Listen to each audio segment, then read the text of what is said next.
The eeriness of this lonely island, set among a million willows, swept by a hurricane, and surrounded by hurrying deep waters, touched us both, I fancy. Untrodden by man, almost unknown to man, it lay there beneath the moon, remote from human influence, on the frontier of another world, an alien world, a world tenanted by willows only and the souls of willows. And we, in our rashness, had dared to invade it, even to make use of it.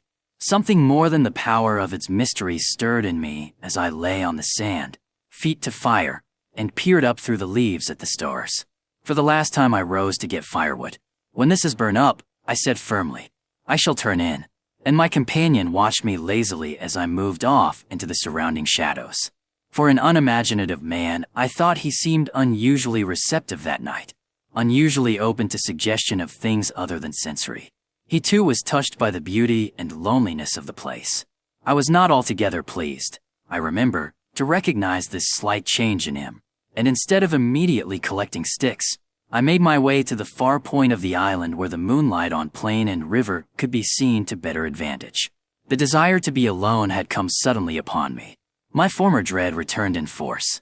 There was a vague feeling in me I wished to face and probe to the bottom. When I reached the point of sand jutting out among the waves, the spell of the place descended upon me with a positive shock. No mere scenery could have produced such an effect. There was something more here, something to alarm. I gazed across the waste of wild waters. I watched the whispering willows. I heard the ceaseless beating of the tireless wind, and, one and all, each in its own way, stirred in me this sensation of a strange distress. But the willows especially. Forever they went on chattering and talking among themselves, laughing a little, shrilly crying out, sometimes sighing. But what it was they made so much to do about belonged to the secret life of the great plain they inhabited. And it was utterly alien to the world I knew, or to that of the wild yet kindly elements. They made me think of a host of beings from another plane of life, another evolution altogether, perhaps, all discussing a mystery known only to themselves. I watched them moving busily together, oddly shaking their big bushy heads, twirling their myriad leaves even when there was no wind. They moved of their own will as though alive, and they touched, by some incalculable method, my own keen sense of the horrible. There they stood in the moonlight, like a vast army surrounding our camp, shaking their innumerable silver spears defiantly, formed all ready for an attack. The psychology of places, for some imaginations at least, is very vivid.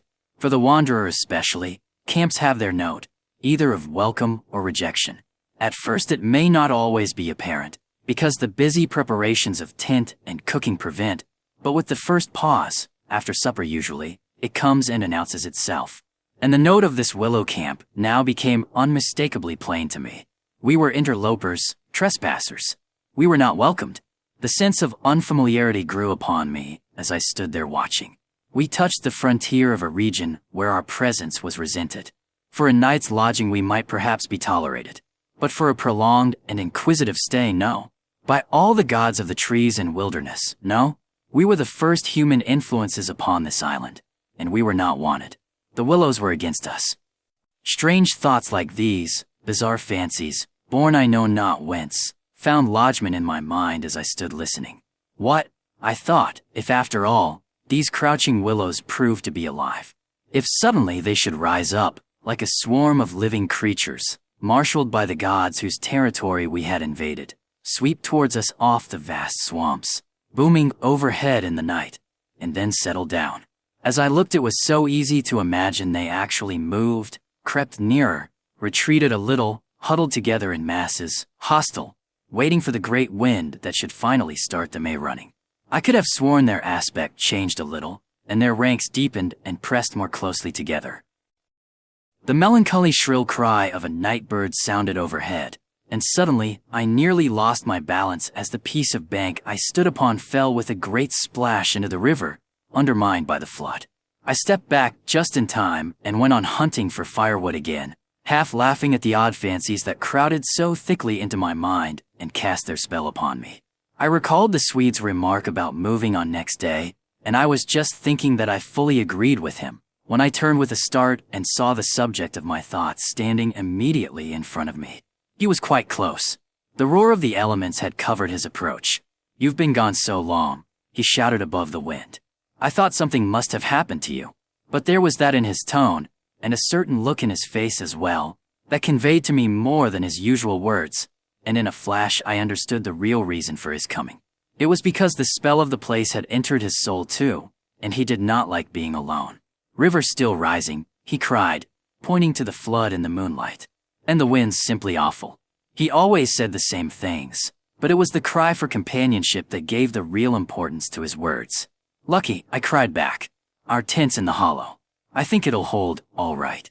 I added something about the difficulty of finding wood, in order to explain my absence, but the wind caught my words and flung them across the river so that he did not hear, but just looked at me through the branches, nodding his head. "Lucky if we get away without disaster," he shouted, or words to that effect, and I remember feeling half angry with him for putting the thought into words, for it was exactly what I felt myself. There was disaster impending somewhere, and the sense of presentiment lay unpleasantly upon me. We went back to the fire and made a final blaze, poking it up with our feet.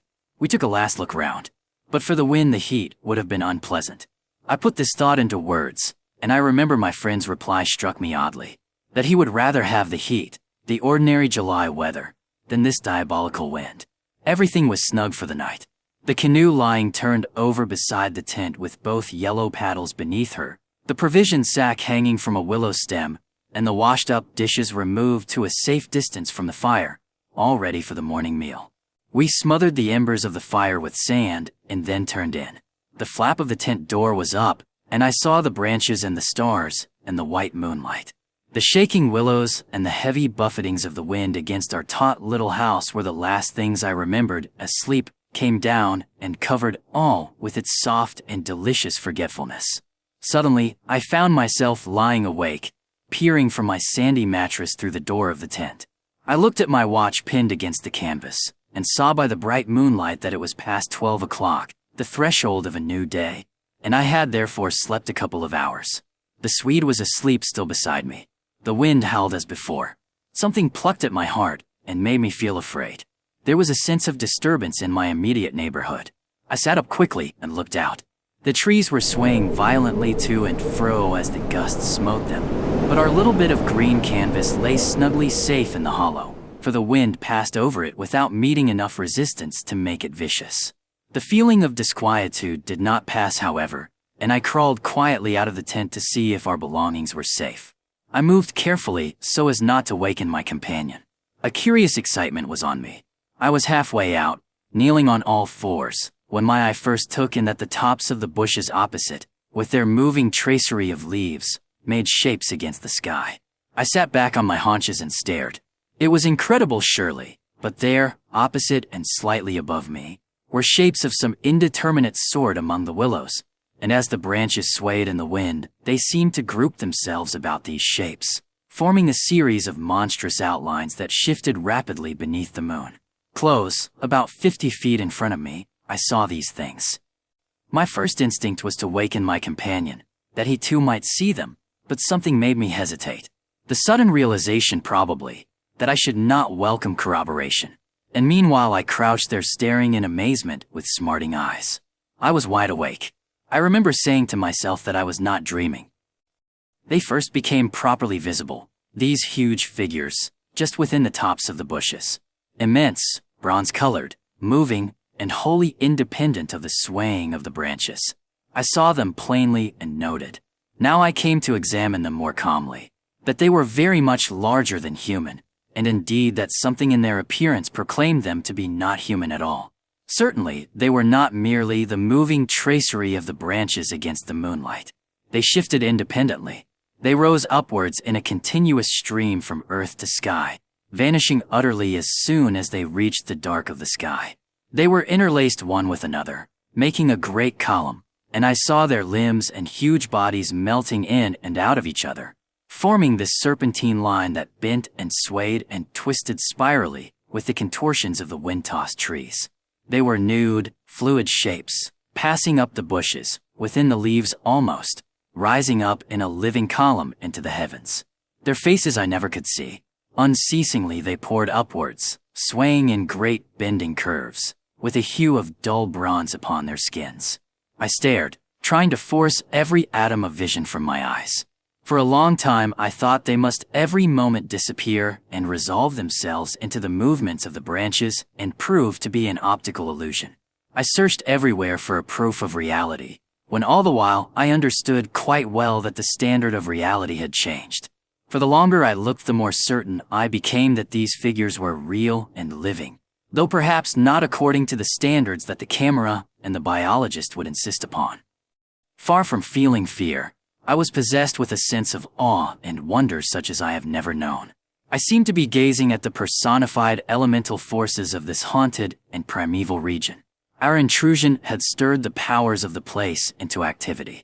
It was we who were the cause of the disturbance, and my brain filled to bursting with stories and legends of the spirits and deities of places that have been acknowledged and worshipped by men in all ages of the world's history.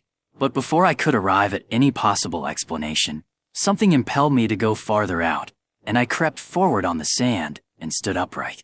I felt the ground still warm under my bare feet. The wind tore at my hair and face, and the sound of the river burst upon my ears with a sudden roar. These things I knew were real and proved that my senses were acting normally. Yet the figures still rose from earth to heaven, silent, majestically, in a great spiral of grace and strength that overwhelmed me at length with a genuine, deep emotion of worship. I felt that I must fall down and worship, absolutely worship. Perhaps in another minute I might have done so, when a gust of wind swept against me with such force that it blew me sideways, and I nearly stumbled and fell. It seemed to shake the dream violently out of me. At least it gave me another point of view somehow. The figures still remained, still ascended into heaven from the heart of the night. But my reason at last began to assert itself. It must be a subjective experience, I argued, nonetheless real for that, but still subjective. The moonlight and the branches combined to work out these pictures upon the mirror of my imagination, and for some reason I projected them outwards and made them appear objective. I knew this must be the case, of course. I took courage and began to move forward across the open patches of sand. By Jove, though, was it all hallucination? Was it merely subjective?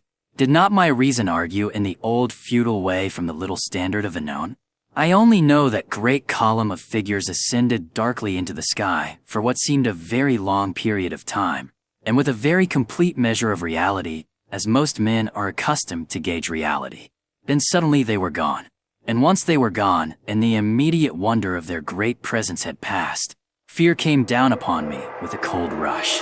The esoteric meaning of this lonely and haunted region suddenly flamed up within me, and I began to tremble dreadfully. I took a quick look round, a look of horror that came near to panic, calculating vainly ways of escape. And then, realizing how helpless I was to achieve anything really effective, I crept back silently into the tent and lay down again upon my sandy mattress, first lowering the door curtain to shut out the sight of the willows and the moonlight, and then burying my head as deeply as possible beneath the blankets to deaden the sound of the terrifying wind. As though further to convince me that I had not been dreaming, I remember that it was a long time before I fell again into a troubled and restless sleep. And even then only the upper crust of me slept, and underneath there was something that never quite lost consciousness, but lay alert and on the watch. But this second time I jumped up with a genuine start of terror. It was neither the wind nor the river that woke me, but the slow approach of something that caused the sleeping portion of me to grow smaller and smaller till at last it vanished altogether, and I found myself sitting bolt upright, listening. Outside there was a sound of multitudinous little patterings. They had been coming, I was aware, for a long time, and in my sleep they had first become audible. I sat there nervously wide awake as though I had not slept at all. It seemed to me that my breathing came with difficulty, and that there was a great weight upon the surface of my body. In spite of the hot night, I felt clammy with cold and shivered. Something surely was pressing steadily against the sides of the tent and weighing down upon it from above. Was it the body of the wind? Was this the pattering rain, the dripping of the leaves, the spray blown from the river by the wind and gathering in big drops? I thought quickly of a dozen things. Then suddenly the explanation leaped into my mind. A bough from the poplar, the only large tree on the island, had fallen with the wind. Still half caught by the other branches, it would fall with the next gust and crushed us.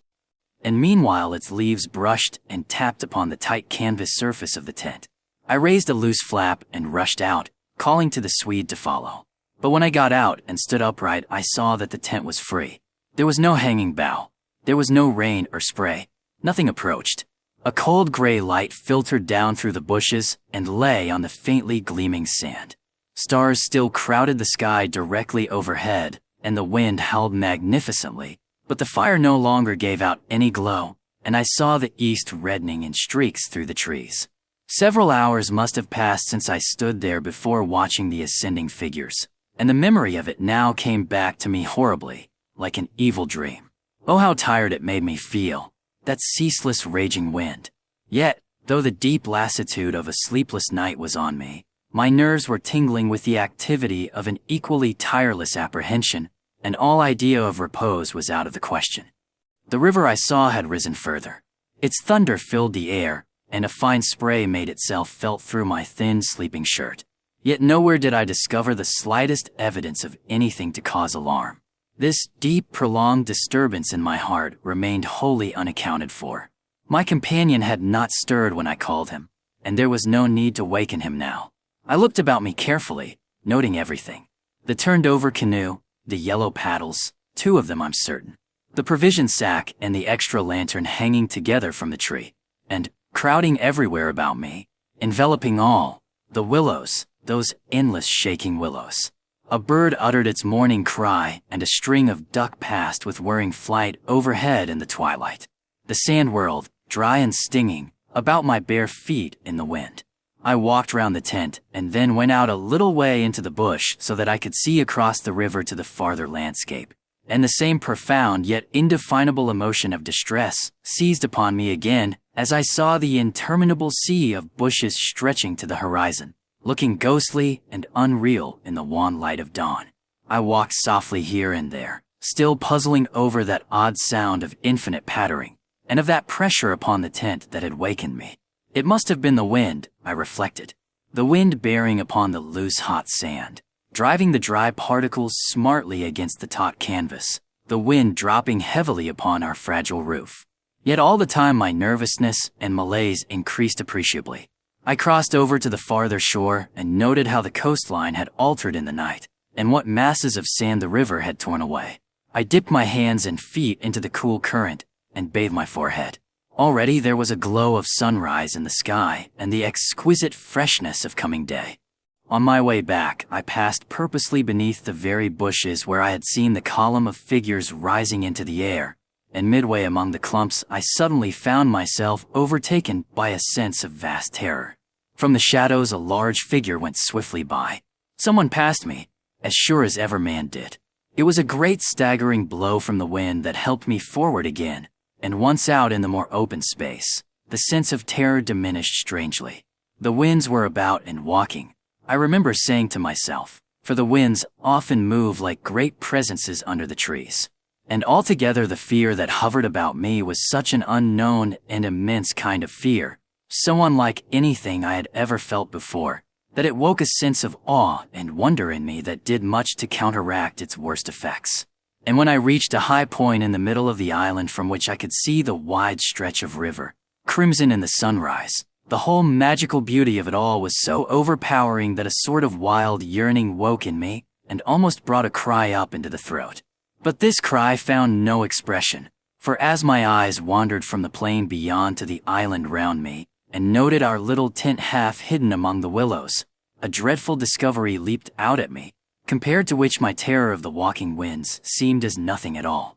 For a change, I thought, had somehow come about in the arrangement of the landscape. It was not that my point of vantage gave me a different view, but that an alteration had apparently been effected in the relation of the tent to the willows, and of the willows to the tent. Surely the bushes now crowded much closer, unnecessarily, unpleasantly close. They had moved nearer, creeping with silent feet over the shifting sands, drawing imperceptibly nearer by soft, unhurried movements. The willows had come closer during the night, but had the wind moved them, or had they moved of themselves? I recalled the sound of infinite small patterings and the pressure upon the tent and upon my own heart that caused me to wake in terror.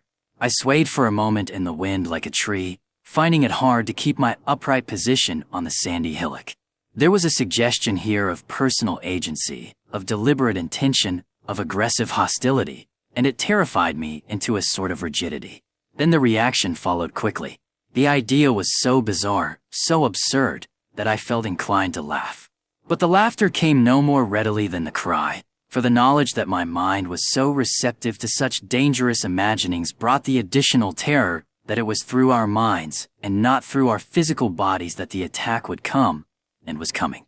The wind buffeted me about, and, very quickly it seemed, the sun came up over the horizon, for it was after 4 o'clock, and I must have stood on that little pinnacle of sand longer than I knew, afraid to come down to close quarters with the Willows. I returned quietly, creepily, to the tent, first taking another exhaustive look round, and, yes, I confess it, making a few measurements. I paced out on the warm sand the distances between the Willows and the tent, making a note of the shortest distance particularly. I crawled stealthily into my blankets. My companion, to all appearances, still slept soundly, and I was glad that this was so. Provided my experiences were not corroborated, I could find strength somehow to deny them, perhaps. With the daylight, I could persuade myself that it was all a subjective hallucination, a fantasy of the night, a projection of the excited imagination. Nothing further came in to disturb me, and I fell asleep almost at once, utterly exhausted, yet still in dread of hearing again that weird sound of multitudinous pattering, or of feeling the pressure upon my heart that had made it difficult to breathe. The sun was high in the heavens when my companion woke me from a heavy sleep and announced that the porridge was cooked and there was just time to bathe. The grateful smell of frizzling bacon entered the tent door. "River still rising," he said, "and several islands out in midstream have disappeared altogether. Our own island's much smaller. Any wood left?" I asked sleepily. "The wood and the island will finish tomorrow in a dead heat," he laughed. "But there's enough to last us till then." I plunged in from the point of the island, which had indeed altered a lot in size and shape during the night, and was swept down in a moment to the landing place opposite the tent. The water was icy and the banks flew by like the country from an express train.